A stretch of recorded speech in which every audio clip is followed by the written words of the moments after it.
In this video, I'll teach you how to send a broadcast to your list. After you've set up your autoresponder accounts, either Auber or GetResponse, you now need to send a broadcast to your list.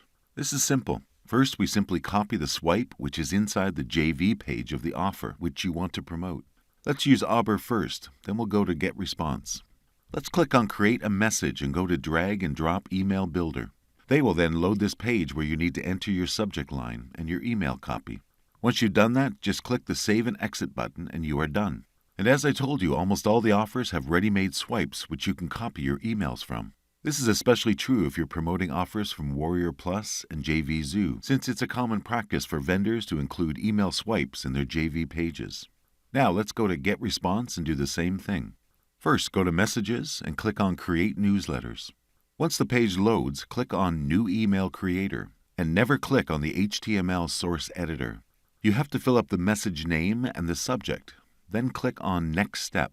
This page shows you some ready-made templates inside GetResponse.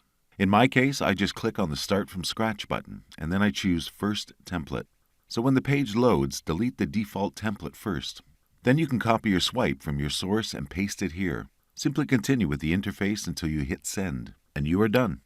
Since it's possible that autoresponder providers would update their technology, some changes in their user interface could occur. Good thing is they usually have their own tutorials as well, so you can just refer to them. I've shown you how to send a broadcast, and the principles remain the same even with the evolution of technology. I hope you can apply all these steps with confidence. See you in the next video.